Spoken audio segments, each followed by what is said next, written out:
Hi everybody, bonjour. Today let's talk about mine and my family's journey to France.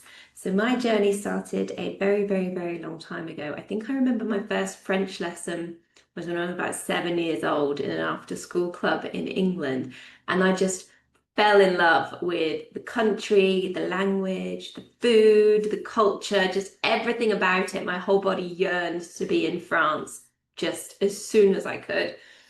And when I was 18 years old and I was studying at university, that summer, that very first summer, I took off to France and did my first summer season in France, working on a campsite.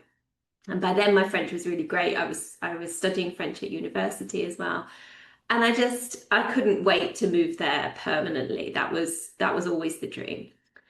So fast forward a couple of years later, and I met my now husband in France. We were working together in a winter season in Val d'Isère in France, and I'd met a partner in life that also wanted to move to France. So that's what we always planned to do. Now, 2020 came around, and in 2019, we were working in England, and I was the practice manager of a very successful wealth management company. But I was not enjoying my life. I knew that I wasn't meant to be in England anymore. I wasn't living where I wanted to live. So I said to my husband, let's do it. Let's go. Like, we've got to do this soon. The Brexit deadline was coming up for us. But then I fell pregnant and COVID came. And it was just the wrong time to be moving. And half the time we couldn't have moved anyway. So we missed the Brexit deadline. We missed the first half of 2020. We just couldn't move. We couldn't make it happen. We had a newborn and it was COVID, pandemic, and it was just not the right time. But then we pushed past the Brexit deadline and we thought, well, now we need to look into visas. Like, how are we going to make this happen? And we were kind of kicking ourselves, like we should have done this like 5 years ago, but life happens and we didn't. So I actually quit my job in practice in wealth management just before COVID. And so I didn't have a job to go back to after maternity leave. And sometimes just the stars align, and that was the right time to start my own business. But also start thinking, right, when this is supporting us or supporting us enough, it's fully remote, it's online. So this is the chance that we've got to move. So long story short, that's what we did. So when my son was about a year old in 2021, we decided to do it. We applied for our visas, and that's how I became this subject matter expert, because I was one of the sort of first wave of post-Brexit entrepreneurs that came in. And I know third country nationals have had to do this process a long time, but there was just this huge influx of British suddenly needing to get visas. And now, because we used to move over all the time, now we were having to move over with visas. It certainly in my world suddenly became more prominent. So I was joining Facebook groups to learn about it.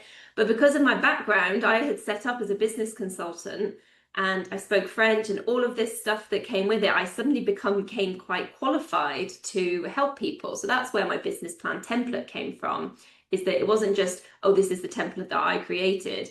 It's the template that I created from, a decade of business experience and consulting and management. So that's why it's such a good template, but it's the one I used for myself. So my business was established. So there's usually two routes at this point for the Profession Liberale visa, the entrepreneur visa. You either already have a business, and I say business as in like you're already self-employed, freelance, we're not talking about a big SARL or anything like that. You'd probably go for the business creation visa, the one where you have to deposit 30,000 euros, blah, blah, blah. We're talking about like freelancer type business. That was me. My husband was not. So he was a new business. He was taking his knowledge from employed roles and he was going to start up as a consultant as well, actually. So I wrote both of our business plans, and my son was, a year old at that point. So he was on a visitor visa. So this is our little story that I wanted to share today. So this was in the summer of 2021. So post-Brexit deadline. there was a gap, you know, a year after COVID where it was like, right, okay, there's a lot more movement now. And that was the right time for us. So after writing a couple of business plans and gathering all of our documents together, we had our visa appointment at the Manchester, UK. So we're from England, so we were in UK at the TLS office in Manchester. So flagging at this point, TLS is not the consulate. They cannot give you advice. To be honest, half the time, if you're missing something or something isn't correct, they're not qualified to tell you that, okay? None of these visa processing offices are. They don't just deal with French visas. Most of them deal with multiple global visas. So they're just not qualified to give you advice or anything like that. So make sure that you take advice before you go there and that you're very confident that you have all of your documents. It's not on them to tell you. So we got an early morning appointment in Manchester because I heard that it gets very busy and they get quite backlogged and delayed across the day. So we got there, I think we had like a 9:30 or 10 o'clock appointment. And we had the documents sort of checked. The passport photo was too big because it was like a UK size passport photo. They have a photo booth there that does the French size. So do check that, Google it before you go. And then once you've paid the fee for the visa applications, you go around the back and have your fingerprints taken and biometric eye scan done. Now you leave your passport there. So this is really important. You leave your passport there because if the visa goes ahead, they're going to want to put your visa in your passport. So don't make any travel plans. Don't do anything, because the visa stays there and gets sent off to the French consulate, okay? Now, flagging at this point as well, that this was a few years ago and I did not have to get ANF approval from the Ministry of Interior for my business plan. You do now, okay? So since July 2025, you have to get pre-approval. So that's a sort of a piece that you have to put in your visa submission dossier. We didn't, we just had all of it in one go. So you leave your passports there, you choose whether you want it couriered back to you, you know, a couple of weeks later when the decision's been made, or you go and collect them. We were planning to move as soon as possible and we didn't want to risk any loss of passports in the post. It wasn't that far to Manchester, like an hour. So my husband went back when he got the notification. He went back and picked them up. And now I would say at this point, it's really weird because you don't know if you've been approved. They don't tell you, they just say it's ready. So you go and pick it up. And then only when you open your passport and actually see the paper visa that's been stuck into your passport do you know that you've got it, okay? So for myself, my husband and my son, my husband went back to pick them up. I believe he had to take some ID for myself. I can't remember off the top of my head what he took, if he took anything for my son, who's a minor. But do check if you are collecting on someone else's behalf, then you may need to take their driving license or something. Obviously, you won't have a passport to take with you.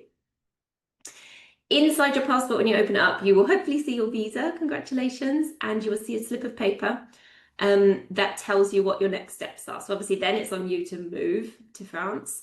But when you get to France, your visa actually acts as your entry visa to France. Your visa then needs converting into what's called a titre de séjour, okay? What this means is like a residence permit. So you still show people the visa in your passport, it still has the right dates on it, but actually you're not on a visa anymore. You've got a titre de séjour in the sort of back end, and you get a card in your second year. But in the first instance, your visa needs kind of converting into your titre de séjour. You do that online once you get to France, okay? So move over, make all of those arrangements, and then we had to log on. It gives you the website address, a ridiculously long website address that you have to go on. Costs, when I did it, a couple €100 per person. You don't have to convert it for minors, okay? Because they'll be on a visitor visa, you don't have to convert it. But it costs €200, and then in the back end, you know, French government know that you are registered in the country as somebody that now has a titre de séjour, and your visa is actually now a residence permit. The website is super easy to navigate, okay? One thing to flag is that you don't actually pay directly on the website. It will pop you over to purchase a French revenue stamp online. Now, you used to be able to do this like 20 years ago in tabacs in France. So you go into literally like the cigarette shop and bar and pay for like what's called a timbre fiscal. So like a a revenue stamp, and you would get something physical. These days it's all online, so you kind of make the purchase through the French revenue stamp website, €200. That gives you a sort of a long number, and then that's what you pay with when you convert your entry visa to the residence permit. Okay, so just to flag that, because I didn't know that when I was doing it, and I was like, oh, it's sending me somewhere. So that's what you do. You pay via revenue stamp. But very easy to follow. It gives you the number, you process the payment, and that completes the validation of your visa, and then that converts it to the titre de séjour. So then you're in France. And what we had to do was register with URSAF, because we were business consultants, freelancers. That's who was sort of our chamber of commerce. But obviously do check, specific places will have different chambers of commerce. But relatively speaking, sort of online freelancers, service providers, you're going to be with URSAF. They take care of your cotisations, so your social security payments that you need to make, and that's kind of your go-to place for all of your fiscal stuff. There isn't tax, okay? This is like social security stuff. Now, when you register with URSAF, I actually had somebody help me do that, because my mind was too blown with moving at that point, and I had a baby, and I was just like, I need some help with this. But that kicks off your CPAM registration, which is your healthcare, which you do need as well. So you don't need to do a separate application for that, a separate registration, because you are registering with Social Security and working. Then it kicks off your Social Security and your healthcare registration as well. So that's a little whistle-stop tour of my journey to France. We moved to the southwest of France. We moved to about 30 minutes south of Angoulême, north of Bordeaux, and kind of near to Périgueux in the Dordogne. Absolutely beautiful place, and it's something that I really enjoy helping other people do now, is make that move. So back to the business plan template. If you are ready to write your business plan, click the link below to purchase the template. Super low cost. It's literally helped hundreds of people successfully move to France now. You can also add on the visa ready document pack, which is like the cover letter, the letter of motivation, client intent letters, all of those sorts of things, and a little handy document tracker as well. And you can also add on other things that will help you, including a personalized feedback video of your business plan itself when it's complete. So good luck. I hope your story is as fantastic as mine, and you're as happy as I am as well.